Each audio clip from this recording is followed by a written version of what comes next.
In Acts chapter 2 and verse 42, we read that the early church continued in the apostles' doctrine.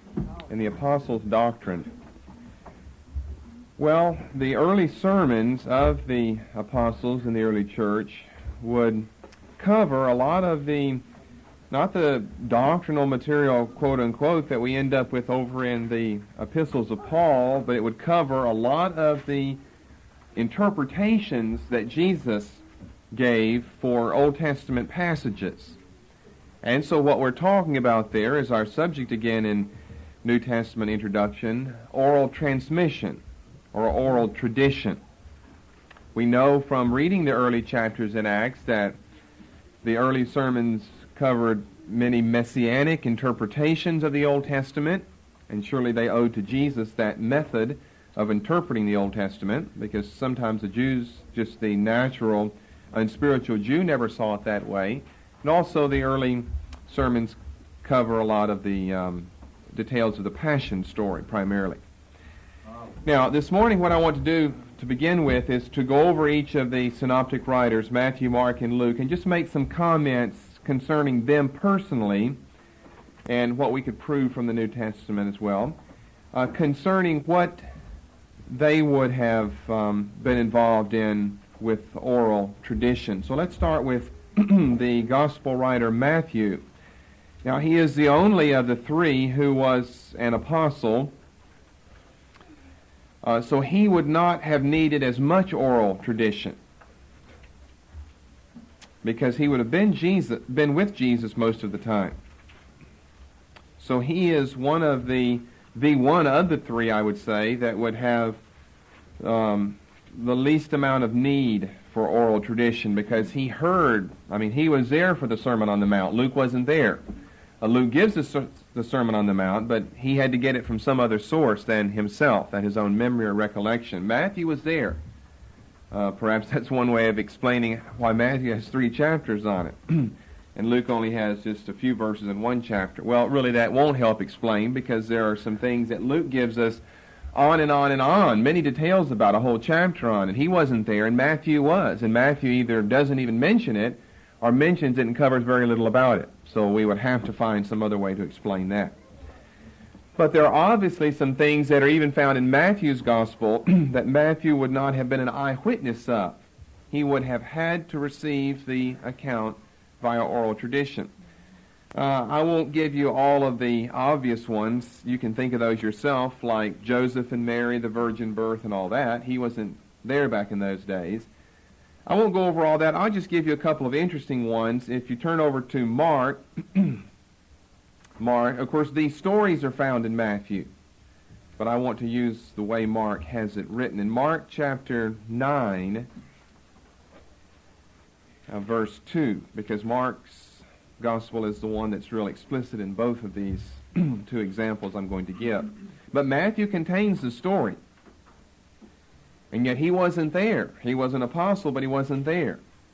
So how did he get the material? I think, and this is something you need to tuck away in your memory, that a lot of conservative people, lay people, they do put a lot of emphasis on the inspiration of the Holy Spirit, and so it's no concern of theirs at all how the gospel writers obtained their material. And that's not a tremendously important thing to be concerned about anyway.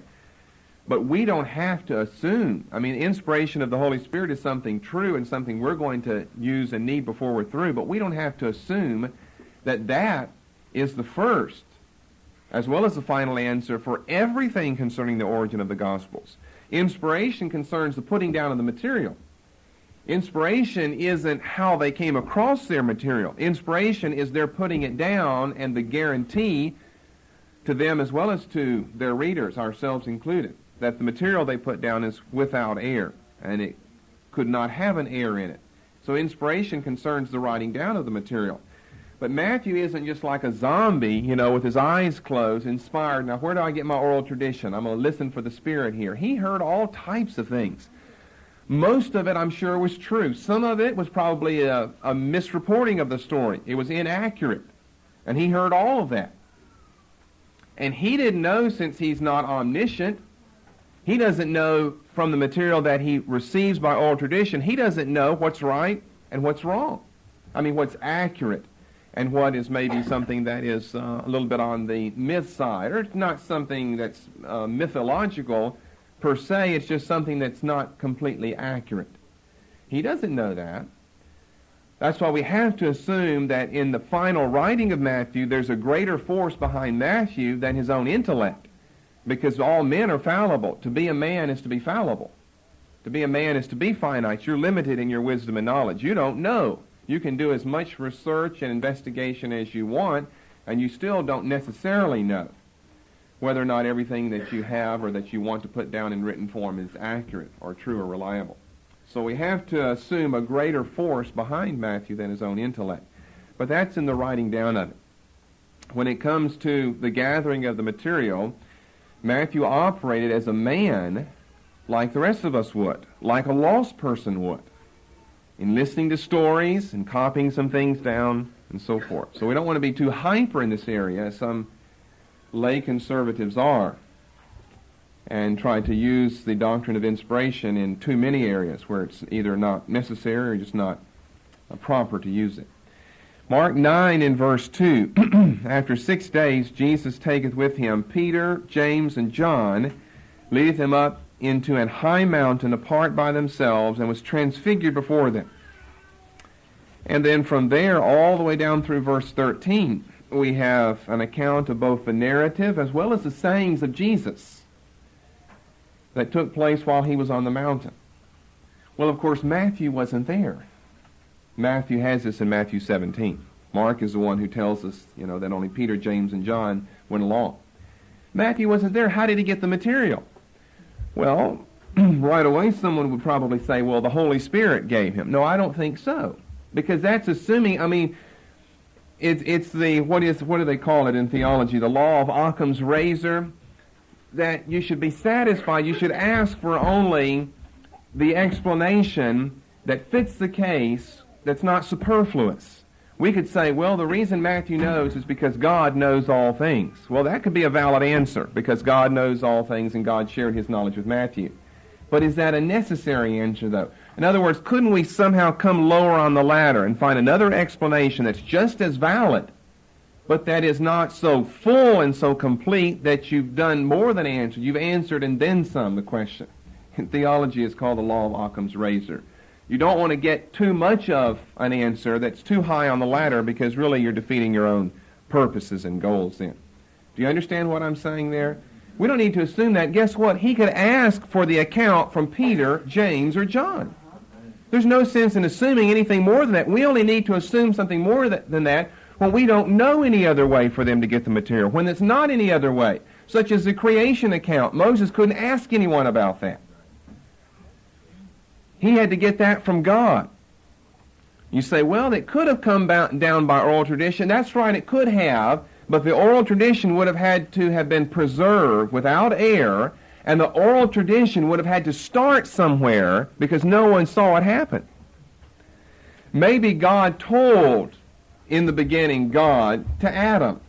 That's well possible. And then Adam told his son, and his son told his son, and it finally came down to Moses. That's a possibility. But we probably need a more reliable answer than that in this regard. We've got too many years removed between creation and Moses. We've got too much degeneration and sin between it all. And the account of creation is too accurate from day 1 to day 2 to day 3 and so forth. So we probably do need God's help there. But for the account of the events of the mountaintop experience, I don't think we need to say, well, the Holy Spirit gave it to Matthew. No. Peter gave it to Matthew, or James, or John. Matthew was one of those 12 apostles. And then earlier in Mark, in chapter 5, verses 37 through 43,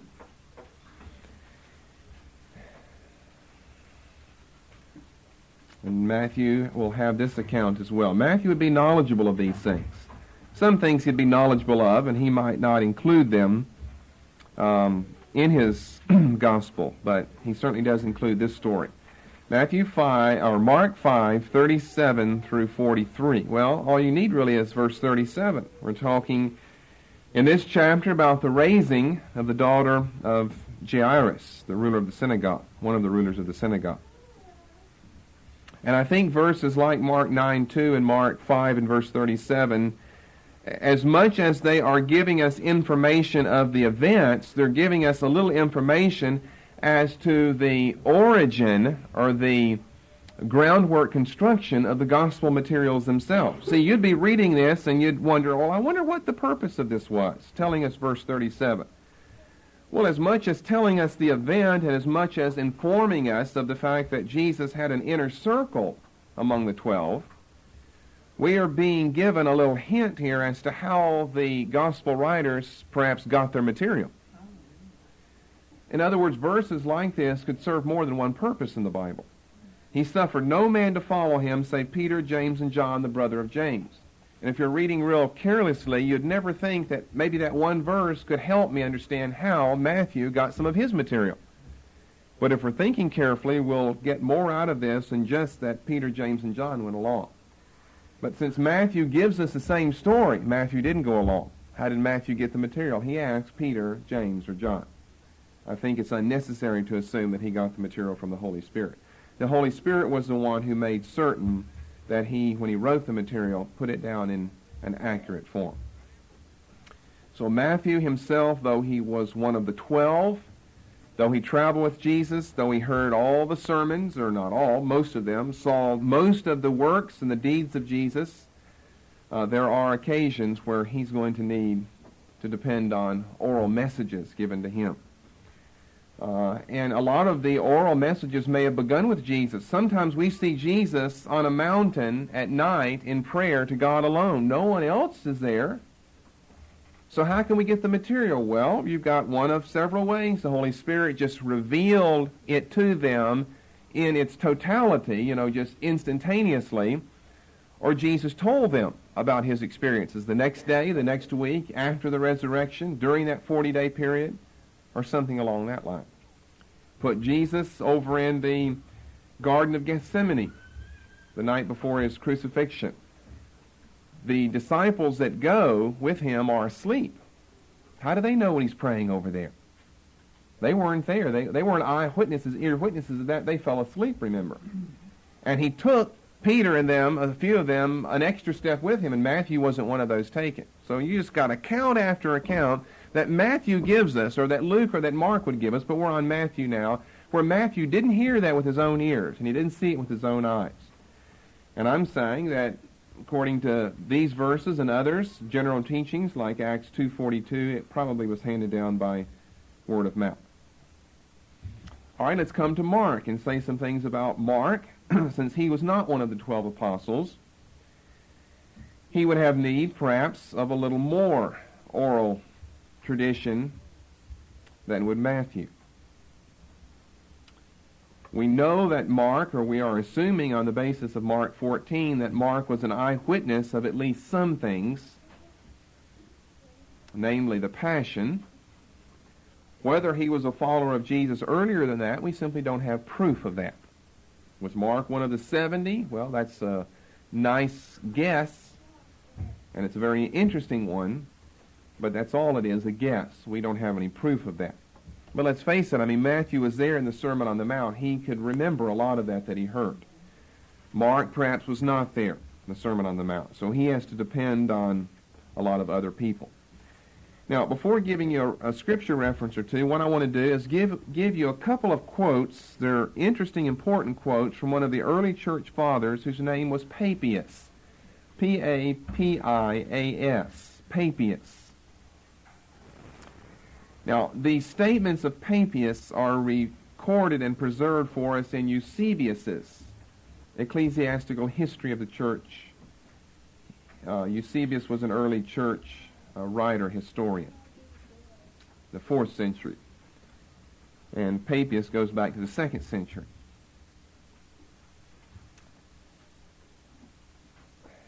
Now, Papias he's not that important of a church father.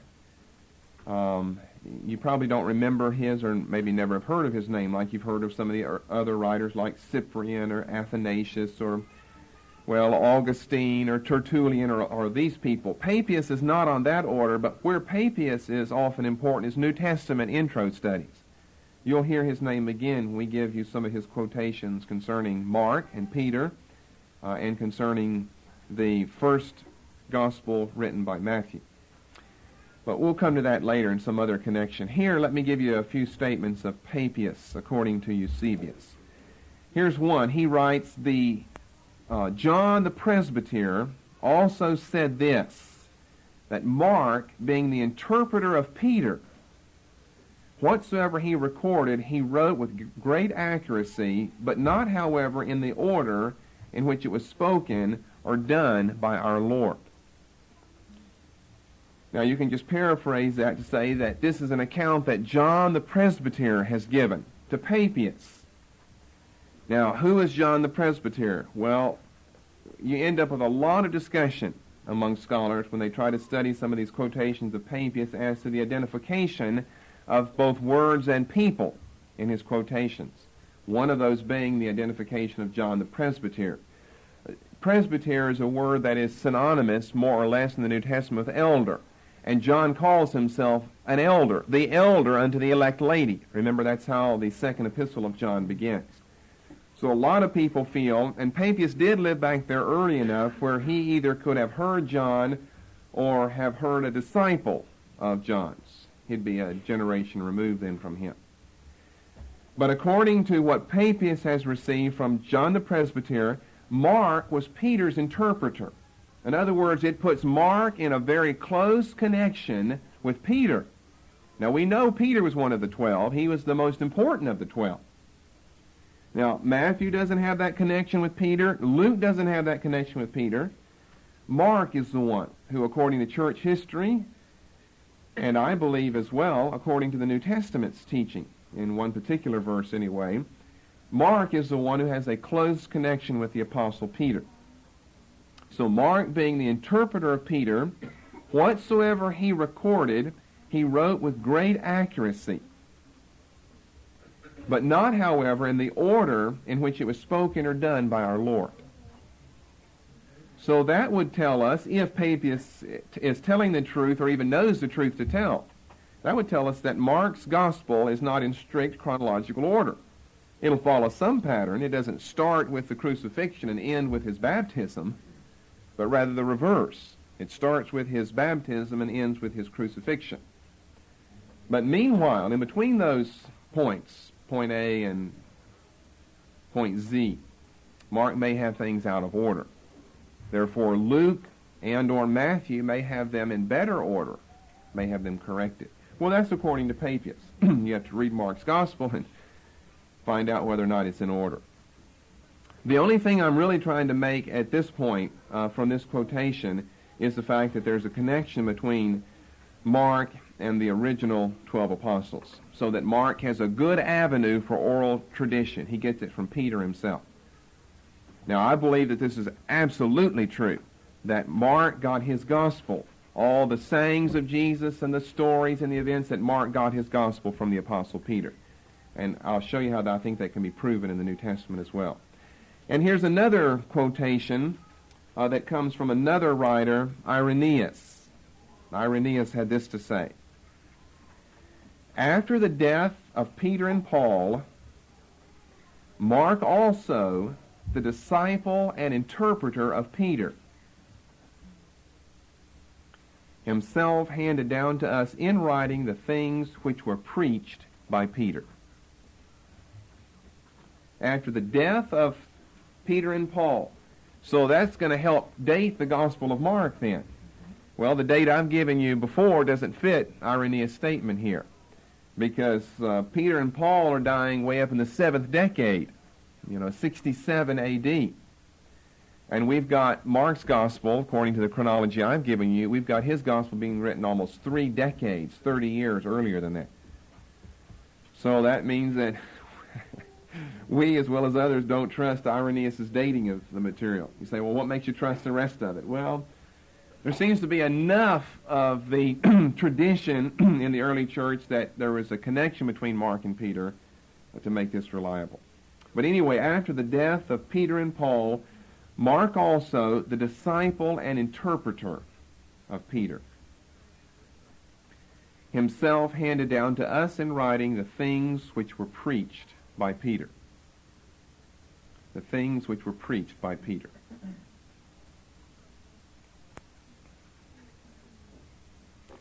Now that quotation from Irenaeus is saying really the same as the one from Papias. There's a connection between the gospel writer Mark and the apostle Peter, who did not write a gospel. Some people have wondered, you see, about that. You think about that for a moment. Peter, he was the leader of the band, and he didn't write a gospel. Well, people's solution to that problem is he did write one. He wrote it vicariously through someone else. Now, it's a lot of speculation. New Testament, any type of study where you get into the history and who said what in what order ends up with a lot of speculation. So it's pure speculation to say, well, if Mark wouldn't have written one, Peter surely would have. That's not necessarily true either. But then maybe he would have. He was the leader. He was with Jesus. He was the closest disciple there, impetuous one, but he was with Jesus everywhere at all times. He was willing to do and say things that other close disciple, John, just wasn't willing to do or say. But Peter does have a gospel. It's called M-A-R-K. That is the gospel according to Peter.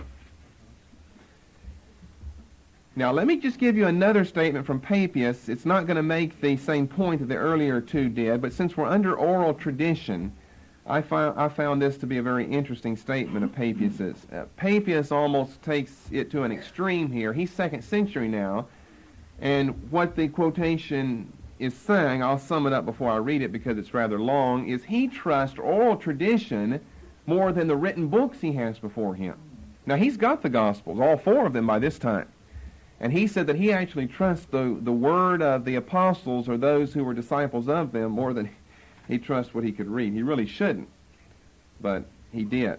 When anyone who had attended on the elders came, I asked minutely after their sayings. So that puts him one generation or one step removed from the apostles. Elders equals apostles here. What Andrew or Peter said, or what was said by Philip, or by Thomas, or by James, or by John, or by Matthew, or by any of the Lord's disciples. For I imagine that what was to be got from books was not so profitable to me as what came from the living and abiding voice. That's a real unique quotation in the early church. When anyone who had attended on the elders came, I asked him minutely after his sayings. What Andrew or Peter said, or what was said by Philip, or by Thomas, or by James, or by John, or by Matthew, or by any of the Lord's disciples. For I imagine that what was to be got from books was not so profitable to me as what came from the living and abiding voice. I don't really know how we can explain that, because we would expect that the early disciples, even 2nd century ones, would recognize in their own spirit the living voice of God in the written word. I know that he has what we don't have on our hands today, and that is a flood of gospels being written. Maybe it took certain people in the church, not all of them. Paul said when he wrote the Corinthians in chapter 14, for them to know now this is a letter, and know now that these are the words of God I'm writing to you.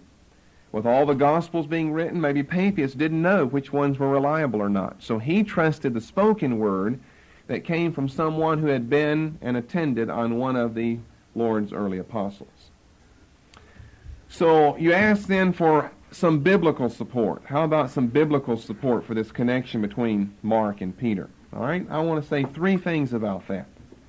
I believe that this tradition in early church history is accurate and correct.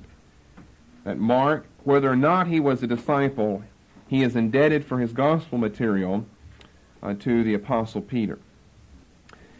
Number 1, you may be thinking of the fact that Mark was actually a disciple of the Apostle Paul's, because in Acts 12 and verse 25,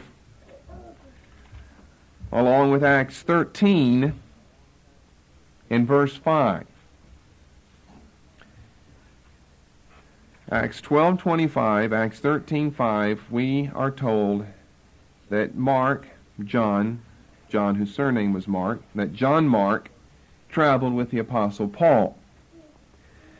Well, as you may also remember, however, from the book of Acts, he only traveled until the traveling got difficult.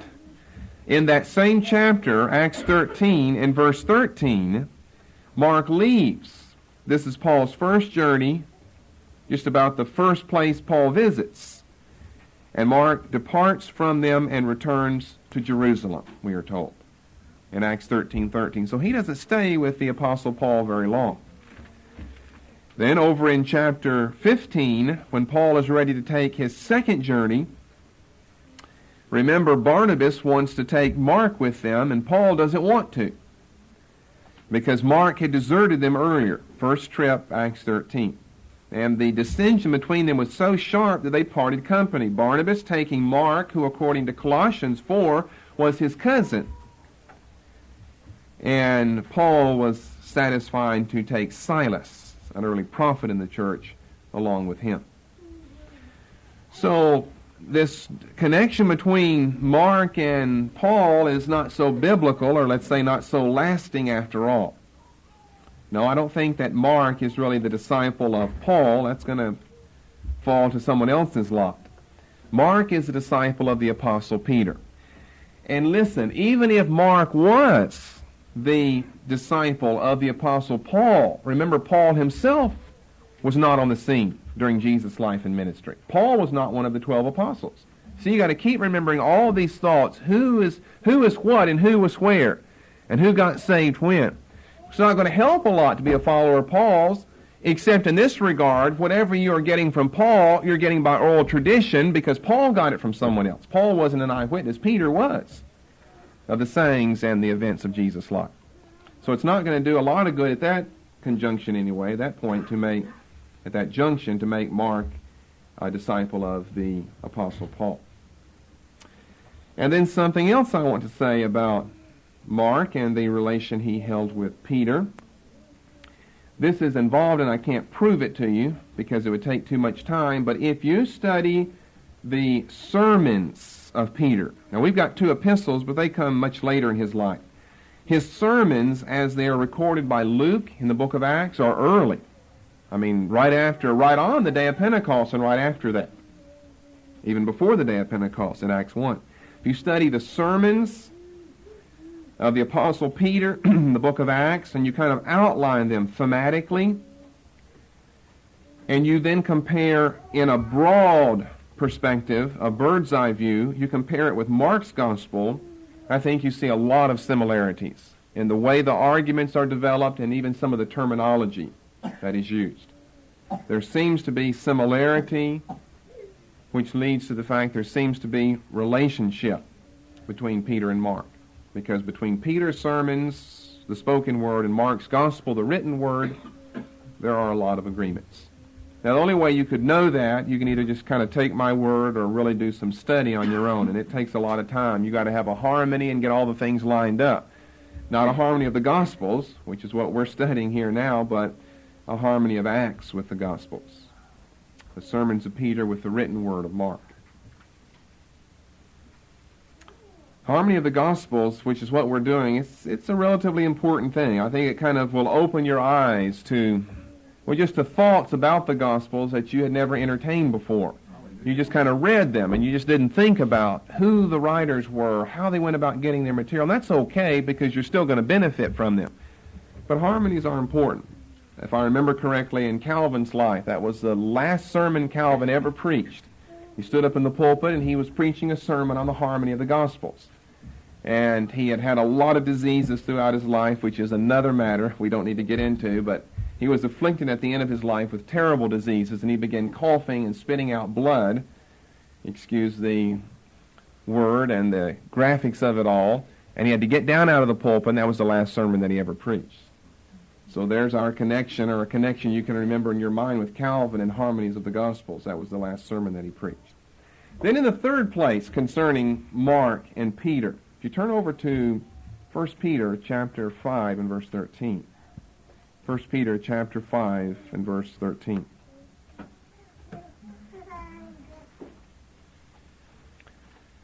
The church that is at Babylon, elected together with you, saluteth you, and so doth Marcus my son.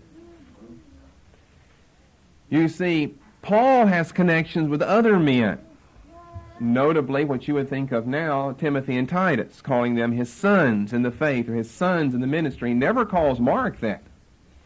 Now, I'm familiar with the passage in the last chapter of the last epistle that Paul wrote, 2 Timothy chapter 4. He does make reference to Mark again, saying that he's profitable to me in the ministry. But he doesn't call him his son in the faith or his son in the ministry. As Peter seems to say here, so doth Marcus my son. Remember that according to Acts chapter 12, also Mark, along with his mother Mary, had a house in Jerusalem. He lived in Jerusalem. So being in Jerusalem, he easily could have received much of his material from the oral teaching and preaching of the Apostle Peter. All right, so there we are, an oral tradition and transmission concerning the gospel writer Mark. Matthew would have been dependent on others for some of his material. Mark evidently was very much dependent on the Apostle Peter for a lot of his material. Then let's come to Luke. If questions pop in your mind because of some of the things I say, you need to interrupt and ask the questions. For the continuation of this message,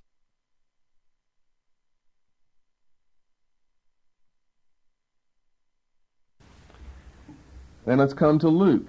If questions pop in your mind because of some of the things I say, you need to interrupt and ask the questions.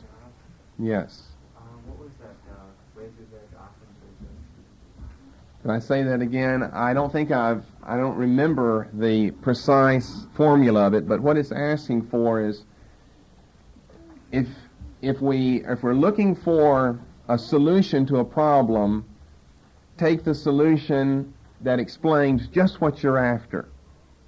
And in other words, look for something lower on the ladder. Don't take such a high solution that could, in the long run, explain what you're after, but it explains so many more things as well.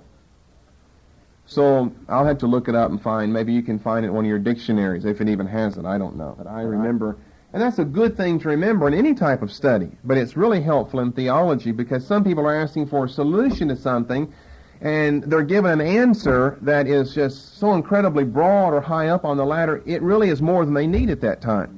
So remember the case of the Mount of Transfiguration. You're giving us more than we need to say that Matthew got it from the Holy Spirit. There's an answer that's easier to come at and more basic than that. He got it from Peter, James, or John. That would be a practice of the principle called the law of Occam's razor. William of Ockham was one of the early, Reformation time church writers who was a big influence on Martin Luther's life. He really lived quite a bit earlier than Martin Luther.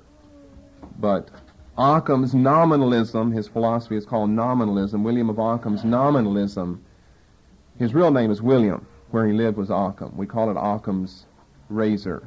But William of Occam's nominalism was an attempt, really in the pre-Reformation years, to overthrow some of the speculation of scholasticism. That's who William of Ockham was. And the scholastics, you see, had come up with all types of fanciful solutions to questions. And William of Ockham thought there's an easier way to get an answer. Look for the obvious, in other words. Just what's the obvious? The obvious is your answer. You don't need to go to something that's too extreme.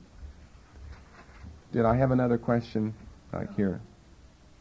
I was just wondering, I want to criticize as a liberal for a second here, but I was wondering in 1 Peter 5:13, when it says that we salute you and so does Marcus my son, how do we know that he's talking about John Mark, not, let's say, Peter's own son? Why doesn't he call Peter, or why doesn't he call Mark my brother? You know what I'm saying? Well, I guess for the same reason that Paul didn't call Timothy his brother. He was in Christ, but he calls him his son. And in 1 Corinthians 4, Paul talks about having, many sons in the faith, because these were people who had been blessed by his ministry in 1 Corinthians 4. How do we know it's the Mark we're talking about? Because unlike names like Jude or Judas or James or John, it's the only Mark that the New Testament talks about. Where it becomes a little confusing is to know which James is being talked about, or which Jude or which John is being talked about. There are many Johns and Judes and James. There's only one John, Mark. Probably the reason he was better known by Mark is just that. His other name, John, was too common. And so they refer to him by his other name, Mark. John is his Jewish name, and Mark is his Latin or his Roman name, his Gentile name. Many of the Jewish people of that day had double names like that.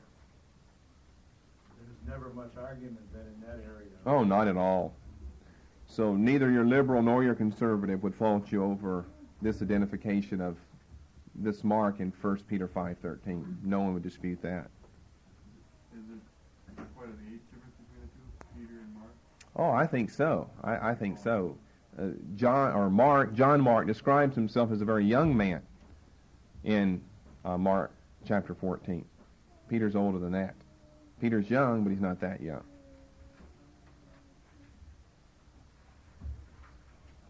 Peter's older than John, the Apostle John. We know that, because he lives to the end of the first century. Peter dies before that. But there's an age difference between the two. There's an age difference, of course, between Paul and Timothy. It's not as tremendous as some people think, that Paul was 60 and Timothy was 18. Timothy was surely in his 30s whenever Paul is writing and talking to him and about him. And I would put Paul up in his 50s, so there's a 20-year difference at least between the two. I guess I needed to say, interrupt me. You're supposed to do that in any teaching around here. If you've got questions, you've got to ask while you're thinking of the question. It doesn't ever get me off track. It just makes the message longer, but it doesn't get me off track, though. So thirdly, Luke. Let's come to Luke then.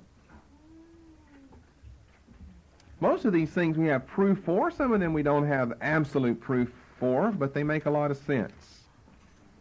So that's my little introduction to Luke, because I need that introduction. It's almost certain that Luke, later in his life, was a personal friend of Mary. Mary, the mother of Jesus. Why do we think that?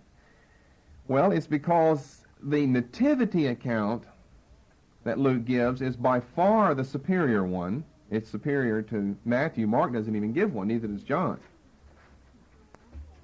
And here John is related. John the Apostle, not John the Baptist as well, but John the Apostle is related to Jesus. And he doesn't even give a nativity account.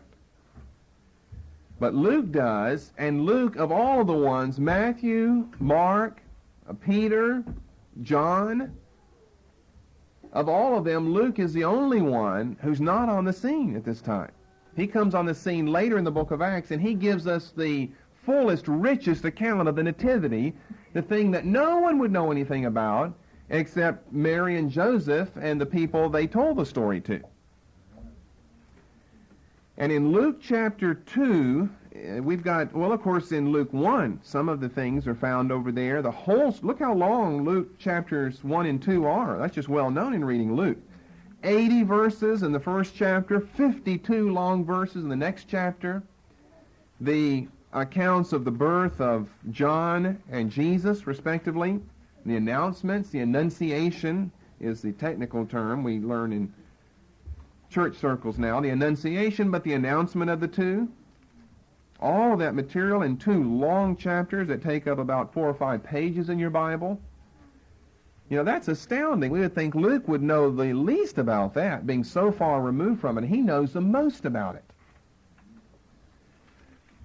Where did he get the material? It only makes sense that he got the material from the one who would know the most about it, herself, Mary, the mother of Jesus.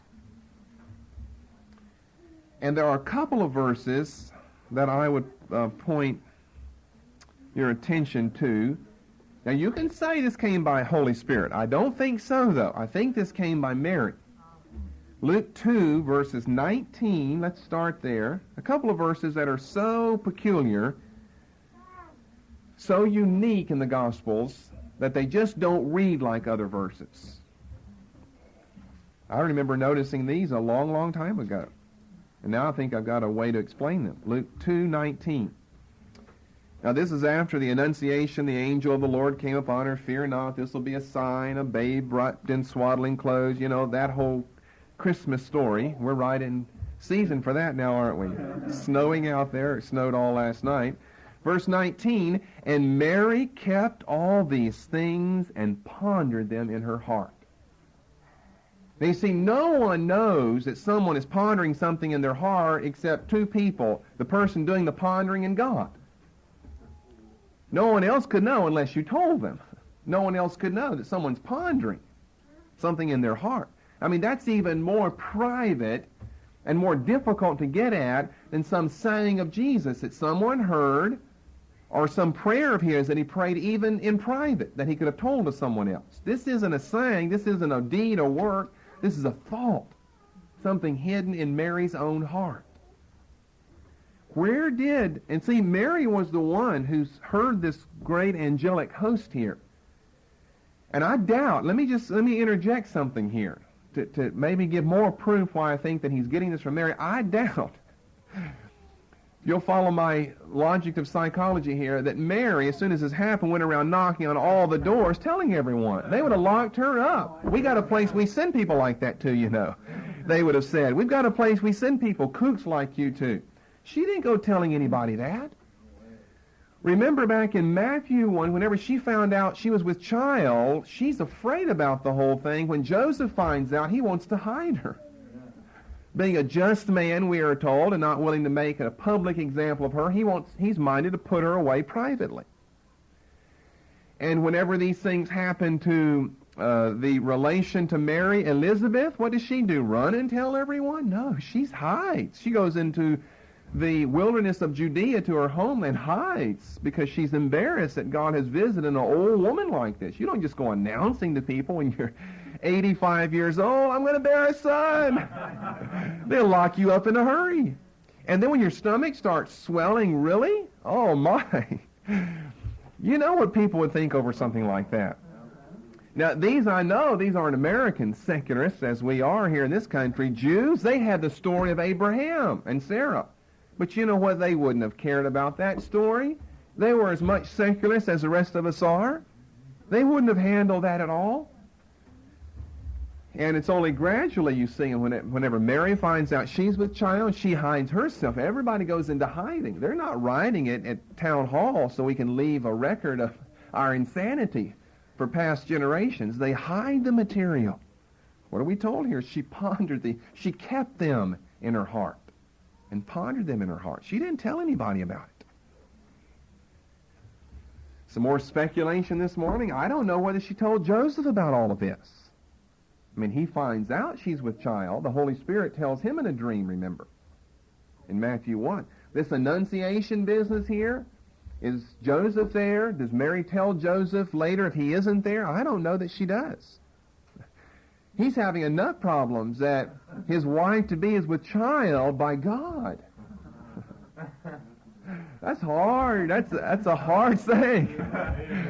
He could easily have stumbled over that. Somehow God prepared him like he prepared this little virgin Jewish girl here. Not only to bear the Son of God, the woman, but to receive the fact that your wife is bearing the Son of God, the man.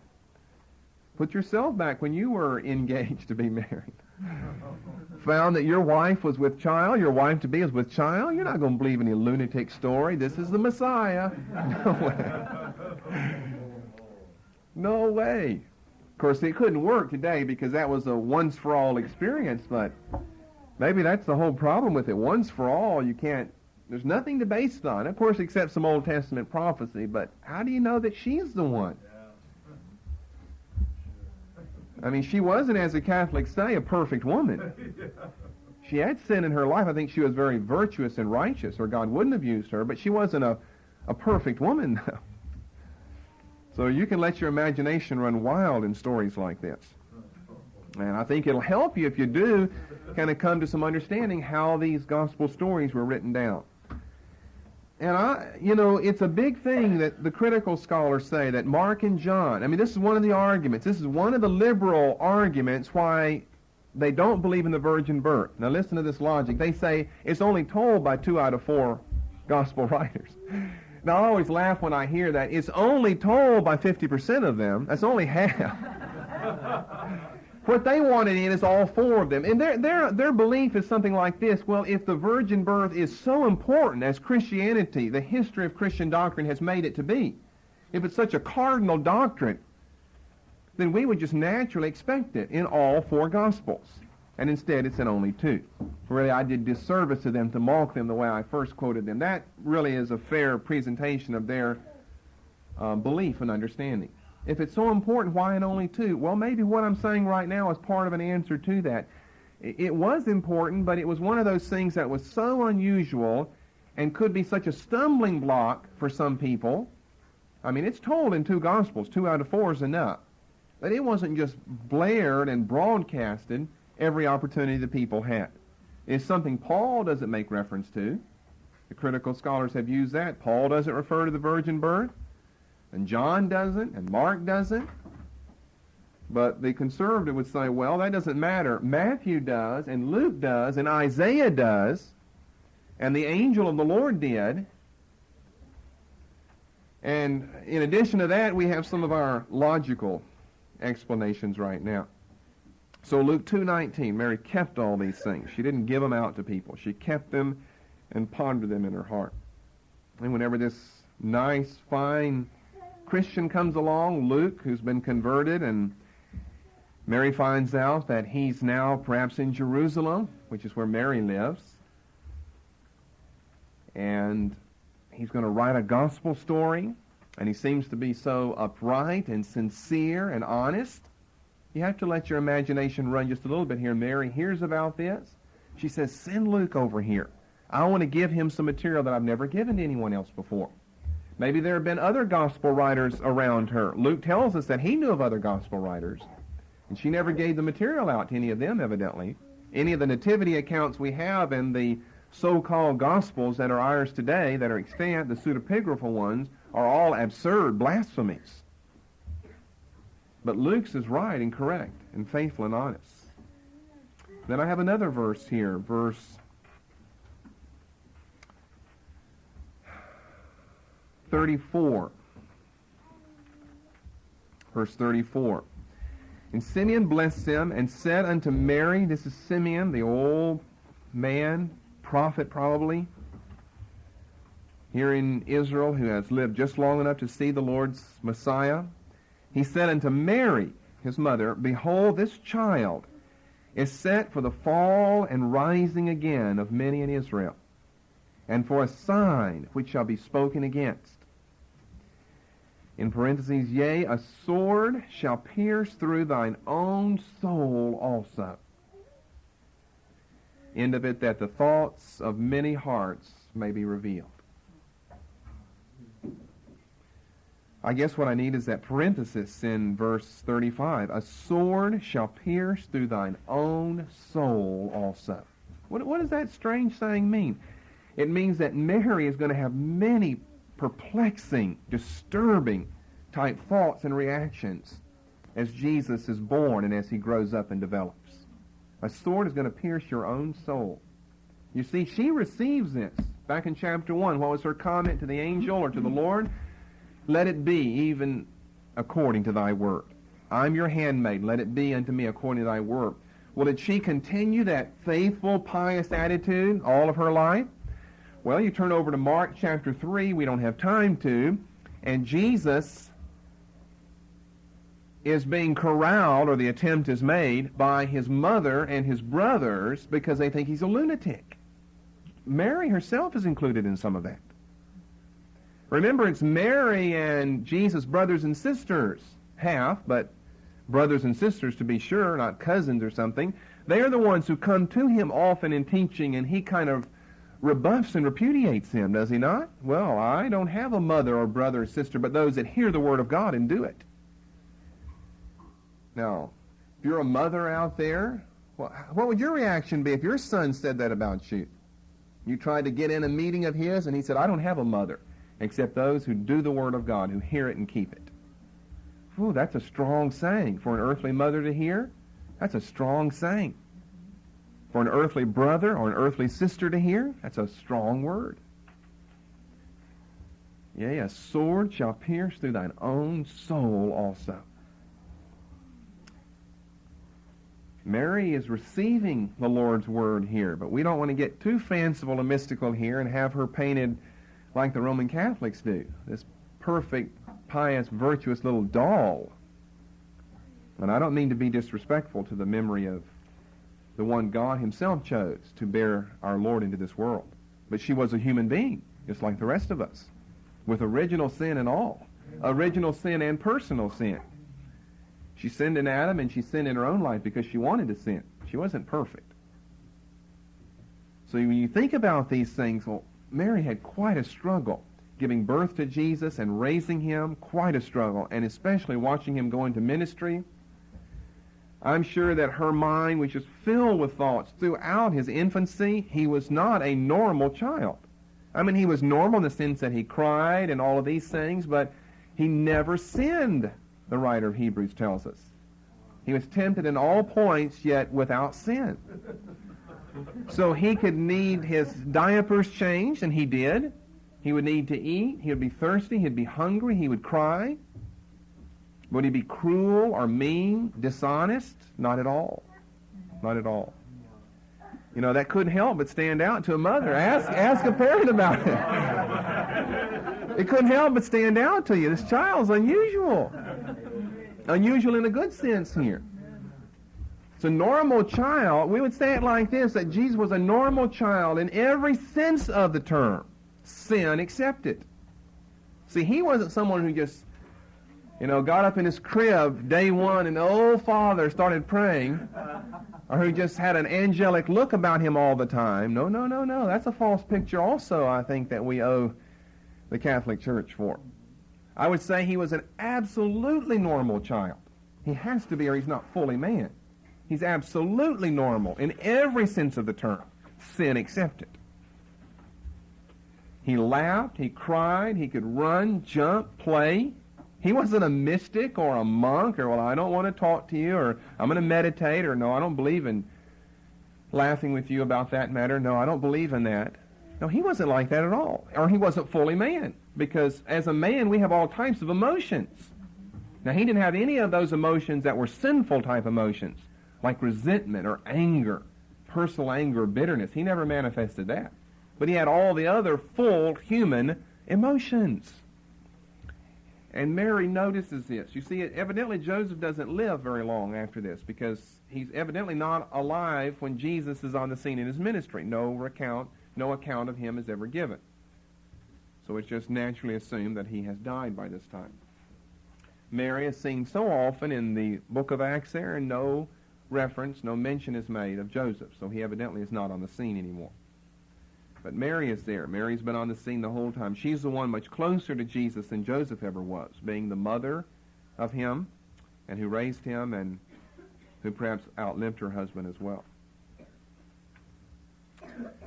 Well, then let me give you another verse, the last couple of verses in this chapter. We're getting into some interesting things this morning.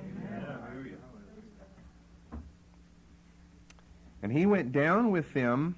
Now he had just told them, how is it that ye sought me? Wist ye not that I must be about my Father's business? And they understood not the saying which he spake unto them. So that's Mary also. They, Joseph and Mary, they didn't understand what he meant, this business of Father's work, Father's business. They didn't understand that, even though they knew the account of the virginal conception. It's really better to speak of a virginal conception than a virgin birth. Because I don't mean that she wasn't a virgin whenever he finally was born. She was still a virgin then. Joseph didn't know her until after, we're told in Matthew 1. She had brought forth her firstborn child, Jesus. But the emphasis is on the fact that whenever she conceived, she was a virgin, not whenever the child was born. You see the obvious distinction there.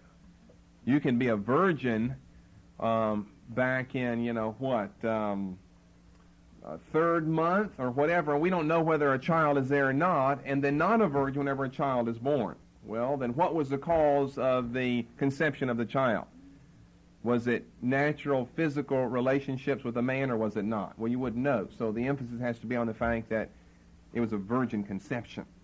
And, of course, a virgin birth after that. And he went down with them and came to Nazareth and was subject unto them, but his mother kept all these sayings in her heart. That's a verse 49 saying. His mother kept all these sayings in her heart. So I'm giving you three verses here, 19, 35, and 51, that speak of those incredibly personal, internal, private thoughts that Mary herself had about her son Jesus. And all of this is found here in the nativity account, as well as, by the end of this chapter, the early boyhood of Jesus, when he is at the age of 12. So it's simply my suggestion to you that Luke got this material later in his life by talking to Mary herself. He didn't get it from someone else. He didn't get it from the Holy Spirit. He got it from Mary herself. All right, let me give you some other. We're still under Luke here. I don't think we're going to get very far this morning. Let's give some other thoughts and passages here. Okay, in chapter 16 of Acts, in verse 10, we begin our first we section, W-E, our first we section. In the book of Acts, we believe that Luke was the writer, the author of this. So Luke personally is coming on the scene for the first time in Acts 16 and verse 10 at the city of Troas. He's either converted right now at this time or converted, shortly before this. You've got to come up with some way of explaining why we sections don't begin any earlier. They begin here. But we've done that earlier on tape in the book of Acts. Luke is coming on the scene here. That means he's going to travel with the Apostle Paul. Now, I said earlier that Mark is not the son or the disciple of Paul, but of Peter. That's because Paul has his own traveling companion, and that's Luke. Among others, there were others who traveled with him, Timothy and Titus and Trophimus and the rest of the group. But Luke was certainly one of those who had a very close relationship with the Apostle Paul. And so if you turn over to chapter 21, Acts chapter 21, I think is what I need. See, Luke is following Paul all along here.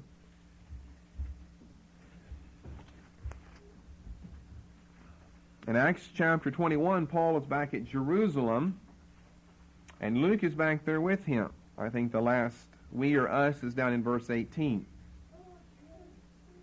We know Paul's in Jerusalem. We know Luke is with him because he includes himself with an us in verse 18. All right, here's the point I want to make. Who's the important man, church leader in Jerusalem at this time? James, verse 18. James is the leader of the church at Jerusalem. Now, this isn't James the apostle. He's killed back in chapter 12. This is James, the Lord's half-brother. Now, James is a Jew, dyed-in-the-wool Jew to be sure. Completed now. He's a Christian, but he's in Jerusalem, and he's been in Jerusalem. He's lived there for a good part of his life now. So, my suggestion here is that Luke is now at Jerusalem. Here's a passage where we have him definitely at Jerusalem. He's not out with Paul on some missionary journey. He's at Jerusalem. Now he has the opportunity of talking with James, of talking with the early Lord's apostles and disciples, of talking with Mary herself, who no doubt still lived in Jerusalem. We don't have proof of that. Some of the church writings tell us that she lived up at Ephesus, and that may be true later in her life. We seem to think that John the apostle lived at Ephesus. At the end of his life, you read some things in church history as well as some things in the book of Revelation, as well as the reason for him writing those epistles of his. And if you say, well, what's the connection there? Well, if you remember at the cross, Jesus committed his mother to who? John. Woman, behold thy son. Man, behold thy mother. He committed the care of his mother to John. Well, I think that if Jesus committed the care of his mother to John the Apostle, John took that seriously. That's a good verse, by the way, for some other things we'll get into in ethics. He didn't commit her to government welfare there. Hallelujah. He committed her to another human being who would take care of her. And that's a proof to me also that Joseph is dead by that time. We're at the crucifixion now. This isn't Pentecost. We're at the crucifixion. And I think it's another proof Joseph is dead. He has died sometime during Jesus' life. Sometime, I think, before he went into public ministry, because never is a reference made to his father. Maybe he died. We don't know these things, but these are more areas where you let your imagination run. Maybe he died back when Jesus was just a boy, like 13 or 14 or something. He's got to be alive when he's 12, because Joseph and Mary are there. Maybe right after that he dies.